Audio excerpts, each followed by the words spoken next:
The Chicago Bulls get a much-needed win against the Golden State Warriors, coming on the back end of a 3-game losing streak. They now head to Paris with 3 days off as they face the Detroit Pistons on the 19th. They then have another 3 days off after that. We're going to talk about the game against the Golden State Warriors, the big night from Nikola Vucevic, what's going on with this bipolar Bulls team. We're going to talk about all that and more right after this.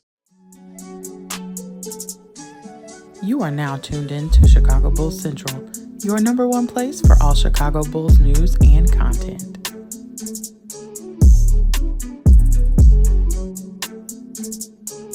All right, Bulls fans. So here we are. The Bulls get a much-needed big win, playing outside of the second quarter, playing some of the best basketball that they've played over the course of a whole game. And it seems like there's always that one quarter with the Chicago Bulls. They went on a scoring drought, a 5-minute scoring drought this time against the Golden State Warriors. In the second quarter, the Warriors won that quarter 42-24. And in many games, that would have been the nail in the coffin for the Chicago Bulls. But they came out with a game plan in that third quarter and executed and then win the third and fourth quarters. The only quarter that the Bulls lost in this game is that second quarter. And, you know, that was where the Bulls went down in halftime, only down by 2. And they just came marching back. And that just goes to show the talent that is on this team. I know that this has been a very up and down season for the Chicago Bulls, a very frustrating one for the most passionate Bulls fans. And you know, it's frustrating because we know that there's talent here. They just don't always execute. They don't always play with heart. But that wasn't the issue in this game. The Bulls started going to Nikola Vucevic down low early and then maintained that throughout the game, leading to Nikola Vucevic tying his career high at 43 points, but also chipping in 13 rebounds, 4 assists, and 4 steals. Only 1 turnover from Nikola Vucevic. Zach LaVine in this game, where it came out after the game that he has been dealing with some swelling on the knuckles of his shooting hand, didn't shoot the ball efficiently, 7 of 18, but he got to the free throw line 14 times in this game, hitting 12 of those. Over the last 2 games, since Zach LaVine's that hand injury has been known, he's averaged 14 and a half free throws per game. And this is from a player that over his career only averages 4 free throws a game. That's the difference in how Zach LaVine's playing. He's attacking again. The shot isn't falling. After it looked like his shooting stroke was coming back, he hurts his hand, so his shot isn't falling again, but he's now finding ways to get to the lane and get to the free throw line, which is extending him,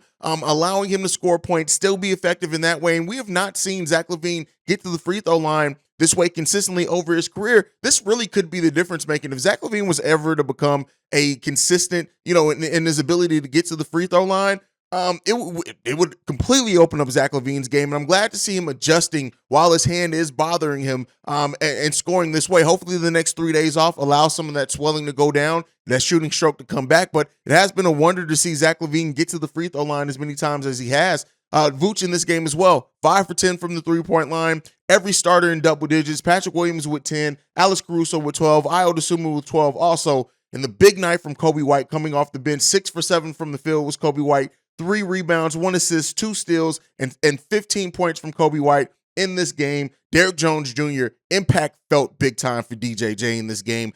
Not the biggest score total, only 7, but made the right energy plays, came in, played defense well, played backup center for a while. There was even a lineup with him, Patrick. It was DJJ, Patrick Williams, where Patrick Williams was the center on offense. I think it was Alex Caruso out there as well. Can't remember the other 2 people, but a pretty good lineup. We still didn't see any Andre Drummond in this game. I don't know if it's because of the shoulder or just because of his recent play that he's fallen out of the rotation. But at the end of the day, the Bulls team came into an opponent that is better than them. Like, the Golden State Warriors are a better team than the Chicago Bulls. They fought in 1 game under 500 now, but specifically a team that plays into the Bulls' weaknesses, like the way that they can shoot the three-pointer. And we know this Bulls team has given up career nights from the three-point line to teams. And, you know, even weathering the storm, Klay Thompson and Steph Curry combining for 46 points, then we still get another 15 points off the bench from Jordan Poole and Lamb with 14. A nice scoring attack from the Golden State Warriors, and the Bulls end up beating them by double digits.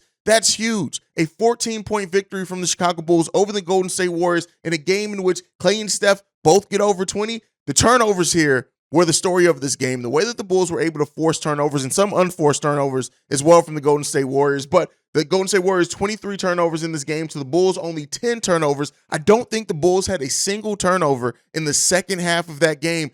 This is how the team needs to play and execute. And hopefully we get DeMar back with the amount of days off before we face the Detroit Pistons. But it's evident in the way that they played last night against the Golden State Warriors, just how much more space is out there. And again, this is not an indictment. This is not saying we don't need DeMar in the starting lineup. It's not saying that. But just how Nikola Vucevic was able to take advantage of the added space by having a bunch of players that can shoot the three and him kind of operating in that mid-range and low post exclusively. A lot of times he has to share that space with DeMar DeRozan, and I like the way that Vooch was able to step up and execute in the team, going to him. 18 of 31 from the field was Nikola Vucevic for those 43 points, and it's just a good team effort. The team being active, diving after loose balls, team rebounding, boxing out. We even saw some attempts at some offensive rebounds from this team that usually just gives up on the offensive rebounding, and a lot of things in this game that were corrected that have been frustrating us. And that brings us to some of the things that is most frustrating about this team is just the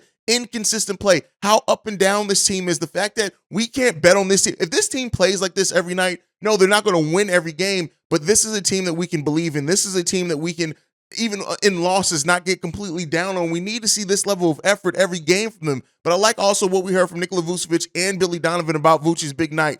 Vooch said this last night. As the season went on, the coaches have put an emphasis on finding me in the spots I'm best at. It's something we've discussed a lot. Sure, I can shoot the three, but that's not who I am. That's not what makes me the player that I am. Again, understanding how to use Vooch in the post, understanding how much that can help your team when you operate from the inside out, and Vooch being an intelligent passer. Billy Donovan said this as well. The biggest thing is keeping him in rhythm and getting the ball in his hands. That doesn't mean to shoot, but to initiate some offensive stuff, getting it to him in an area of the floor where he can pass it or try to go to score. That's how you utilize your weapons. That's how you utilize the skill set of the players on your team, something that I have had an issue with how Billy Donovan uses the players at times with this team.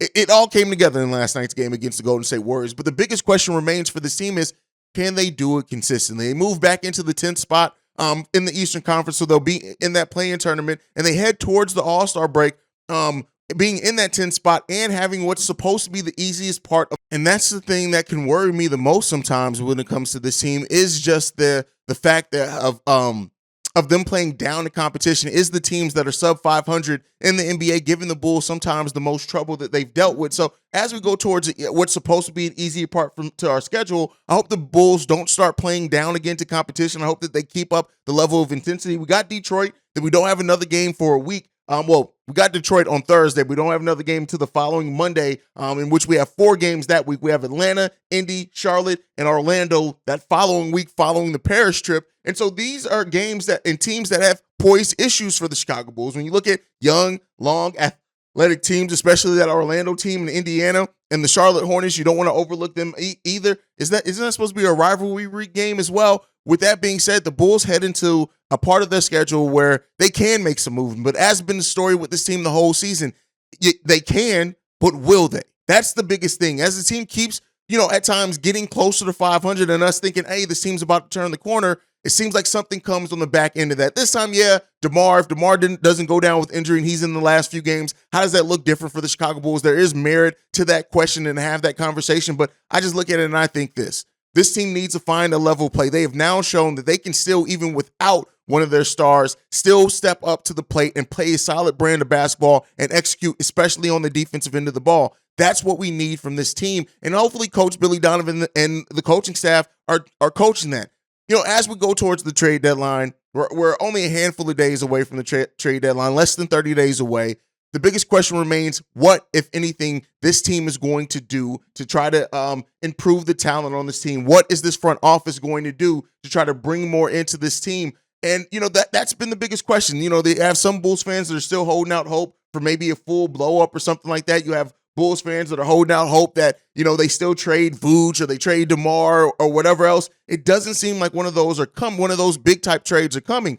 But one of the things that they can do is add talent. They still have that Portland pick. You guys know I'm very for, trading that Portland pick at this point in time. I don't even want to risk it depending on the level of talent you get back. Where Portland is right now, it seems like that pick isn't going to convey towards you. So you have that at your disposal. You have, unfortunately, Javonte, who's a player you may not be able to afford to bring back, even though I want Javonte back. But again, you have to play the business side of things. Derrick Jones Jr., his improved play, what can you do there, if anything? Drummond falling out of the rotation. So many questions going on with this Bulls team, but we can't leave off the fact that even with this win, and as good as they look, we still need to add something to this team. Not necessarily saying we need to have the whole blow it up conversation and trade Zach, as some people are saying, but I think it'd be overlooking it to say that this team doesn't need something, but it really does seem like the trade market right now in the NBA is all but quiet. I think the parity in the NBA right now and how the lack of separations between, like, if you're like the 3rd seed, especially in the Eastern Conference, to the 10th seed,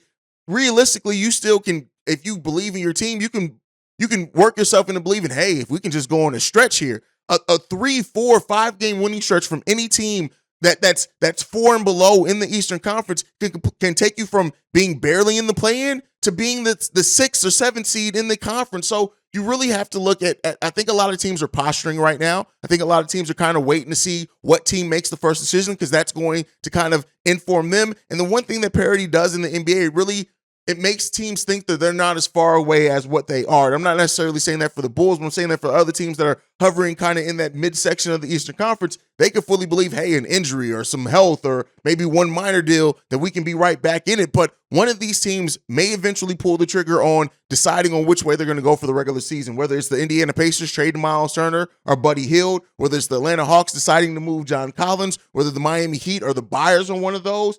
So, the Knicks, what do they do with Derrick Rose? Obi Toppin reportedly interested. Even, you hear the Cleveland Cavaliers are maybe interested in moving Karis LeVert despite their success this season. If any one of those teams make a move that drastically improves or changes their roster, you may start seeing the dominoes start to fall around the NBA. And I didn't even mention any of the Western Conference teams. So it's really, I think, a lot of teams kind of waiting. And we'll see if the Bulls get involved in any of that mix. I know Jared Vanderbilt is a player that I would love to bring onto this team, and I think he could fit in seamlessly and perfectly for what we need coming off the bench. You would have to give up, or because one of them are going to be losing time anyway, to Javante or Derrick Jones Jr., in my opinion, in those moves. So we'll see what happens with this Bulls team and what they can or will do. But one of the biggest storylines of the season, I want to talk about this before we end, is the improvement of Coby White.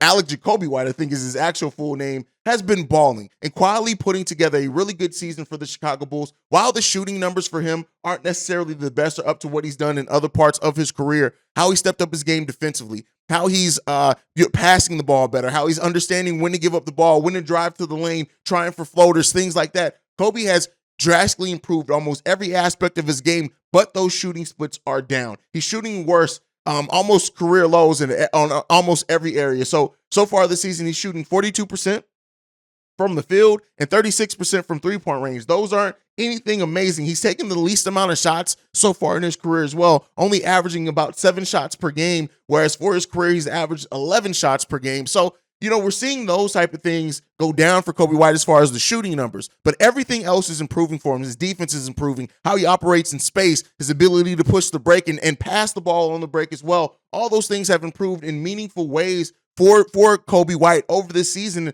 I'm at the place right now where I'm ready to say, let's extend Coby at the end of the season. I know a lot of people came into the season expecting, hoping, or thinking that Coby White was going to maybe be moved. But as we continue going on in the season and going forward, I don't feel that way about Coby. I want to see Coby get a chance to succeed on this team. In this last part of these last 10 games, he's shooting the ball 46% from the field, 41% from three-point range, averaging 9.5 points per game over the Chicago Bulls last 10, also chipping in 3 rebounds and 2 assists to that. Again, not any type of world-beating numbers, but when you watch the game and see the way that Coby's energy and shooting and passing changes the game and defense, Coby is actually making an impact on the defensive side of the ball this year. So you have to look at Coby, at least to me, and say, hey, is this somebody we really want to give up as we're a team that's young, as we're a team that still can see development from a lot of these young pieces in meaningful ways? Do you give up on Coby White? And I really do think that this front office,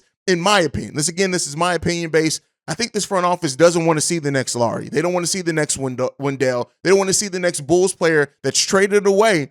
And then in 2-3 years, once they find themselves, they discover their confidence, things like that, those players are balling out. I really think Acme wants to avoid that, and they are trying to get the most out of the young talent on this team that they can. I've already told you guys, P. Will's getting a second contract here. Ayo's definitely getting a second contract because that's coming this upcoming summer. The biggest question is Coby White going to be one of those players to get a second contract and come back and be able to hit that potential here in the Chicago Bulls? It really depends on the number when it comes to me. But, looking at some things around the league and other contracts, we'll see. we'll see what can happen with Coby. I like Coby White. I like his game. I like how he's rounding out as a player. And I think the bench is very much a better bench because of Coby White in a lot of ways. Not to say that it isn't because of Gordon and it isn't because of DJJ, because they all play a huge role when this bench is rocking and rolling and the bench being successful. But just the development of Coby White, I kind of want to see Coby stay around. Let me know down below what you guys think about that. But that is it for today's episode. Make sure you're following the show at Bulls Central Pod. You can send us any feedback, questions, comments, concerns, bullscentralpod@gmail.com. Lastly, if you want to leave a text and or voicemail, the number to do so, 773-270-2799. We are the #1 spot for everything Chicago Bulls related because of you guys. And like I like to end every episode on, go Bulls. Love you guys. See red, y'all. Peace. This has been a presentation of the Break Media.